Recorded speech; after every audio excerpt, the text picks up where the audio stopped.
Bonsoir à tous, bonsoir et bienvenue. Merci à vous tous d'être présents. On sait que la circulation n'est pas toujours évidente en ces temps difficiles à Paris. En tout cas, je suis ravi d'être avec vous ce soir pour animer et vous présenter cette 20e édition du trophée du directeur financier de l'année, ainsi que la 4e édition du jeune financier. Alors, une soirée exceptionnelle vous attend, puisqu'on a eu des invités prestigieux. On aura également des temps forts, des pitchs de la part de nos 3 jeunes financiers, et puis la présentation des 3 finalistes pour le trophée du directeur financier. Ce qu'on va vous expliquer, c'est qu'ils ont déjà été passés sur le grill, nos 3 directeurs financiers. Ils ont présenté leur projet durant près d'1 heure chacun. Et il y a eu un vote, évidemment, à l'issue de cette présentation. Donc ce soir, on aura un petit peu moins de temps, heureusement pour tout le monde. On aura 5-6 minutes pour effectivement aller dans le dur de leur projet et qu'ils nous expliquent la valeur ajoutée. Je voudrais remercier l'ensemble des partenaires, des co-organisateurs qui permettent à cet événement d'exister et d'avoir lieu chaque année. Et puis pour ceux qui sont sur leur téléphone, j'en vois certains, n'hésitez pas à tweeter ou à LinkedIner l'événement. Le tweet ou le hashtag, c'est PJF 2019 ou Trophée DAF 2019. Pour introduire cette soirée événement, je vous demande d'accueillir le président de la DFCG, président du jury du trophée, monsieur Bruno Delègue.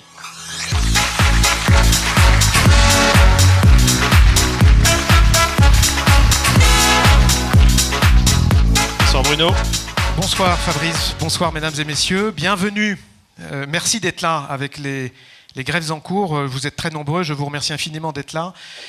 20e anniversaire du trophée du directeur financier de l'année qui a été fondé par la DFCG sous l'impulsion de Jean-Pierre Bill, un de nos membres qui a beaucoup œuvré sur notre centre de formation et sur l'Île-de-France.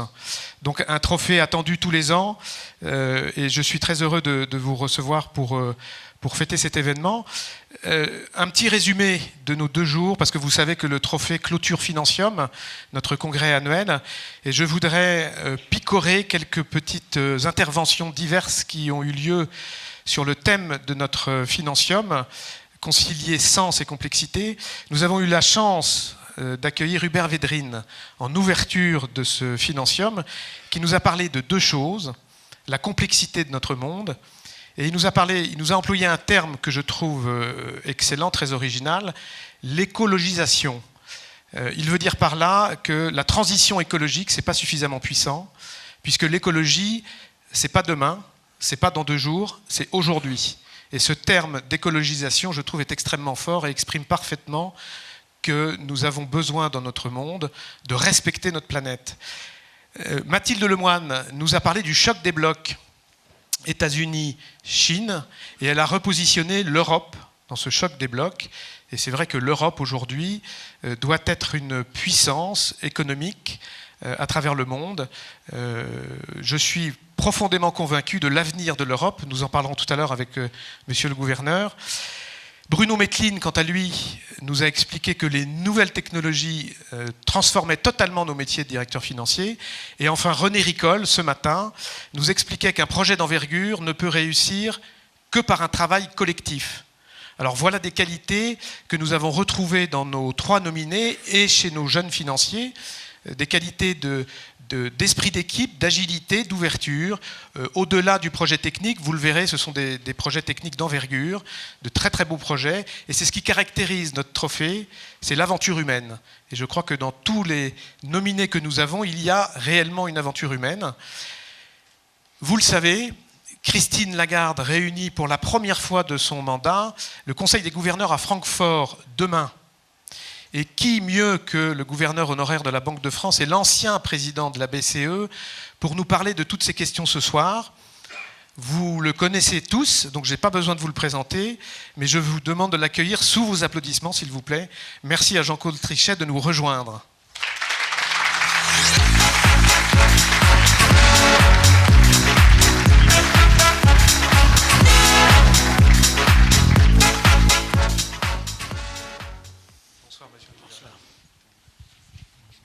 Merci beaucoup.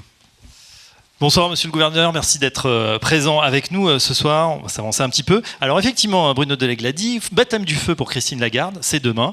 Sa première conférence de presse de politique monétaire qui n'a rien d'une formalité. Elle est attendue par les financiers, par les politiques. Voilà, les mots vont être scrutés, on sait qu'ils sont importants. Qu'est-ce que ça vous inspire? Quels seraient les conseils que vous pourriez lui adresser?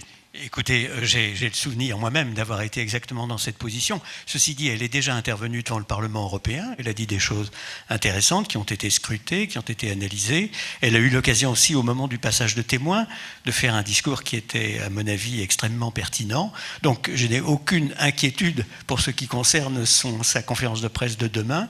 Ça me rappelle le souvenir suivant. Mon prédécesseur disait, comme une plaisanterie, qu'il prenait toujours des pilules avant d'aller faire sa conférence de presse, tellement c'était stressant. Je dois dire que je n'ai moi-même jamais pris de pilule, mais c'est vrai que c'est une épreuve. Et on sait justement que chaque mot va être pesé, analysé, scruté, je le disais. Il y a un mot célèbre d'Alan Greenspan, on s'en souvient. Si vous m'avez compris, c'est que je n'ai pas été assez clair.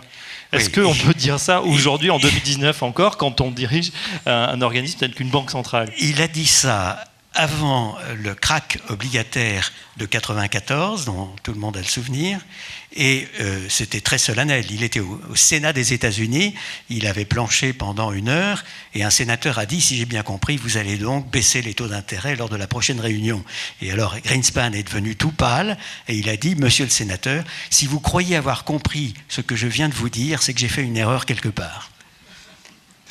Voilà, alors on est maintenant 12 ans après la crise, une crise, on s'en souvient parce qu'on parle beaucoup de Mario Draghi, effectivement, le prédécesseur de Catherine Lagarde, comme sauveur de l'Europe, mais c'est vous, en fait, qui de 2007 à 2011, je dirais, a pris la crise et le gros de la crise en pleine face.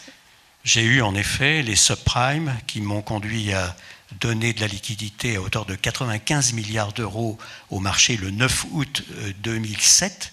Donc c'était le premier choc, disons, de la crise. Ensuite, il y a eu Lehman Brothers.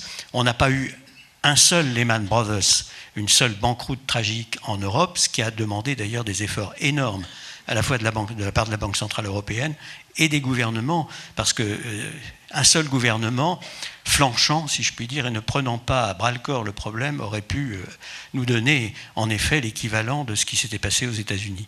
Et puis on a eu ensuite le début de la crise des risques souverains en 2009, 2010, 2011.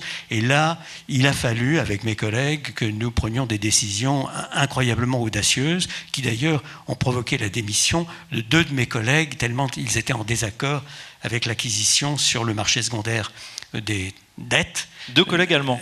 2 collègues de nationalité allemande, oui, qui ont trouvé que c'était aller vraiment trop loin que d'acheter, encore une fois, sur les marchés secondaires de dettes, du trésor grec, irlandais, portugais, et ensuite, de manière vraiment dramatique, espagnol et italien. Mais bon, nous sommes sortis de cette période de crise, mais qui a été très éprouvante, naturellement. Nous en sommes bien sortis au total. Et je vais vous donner simplement une illustration emblématique de cette résilience de l'Europe dont on parlait il y a un instant. Nous étions exactement 12 pays au début de mon propre mandat. 12 pays dans la zone euro. Un certain nombre de pays sont entrés dans la zone euro quand j'étais moi-même président. En fait, 5 au total. Donc l'histoire qui se fait est là. Et ça a été pendant la période de crise. C'est-à-dire que nous avons eu, en 2007, les subprimes, 2008, Lehman Brothers, et les années suivantes, donc l'entrée de nouveaux pays, alors même que beaucoup d'observateurs, vus de loin, et notamment des États-Unis, pensaient que la zone euro allait être démantelée. Loin d'être démantelée, elle a considérablement augmenté le nombre de ses participants. Et au total, on est passé de 12 à 19 aujourd'hui. Donc 7 nouveaux pays sont entrés pendant cette période. Ça ne dit pas que tout va bien.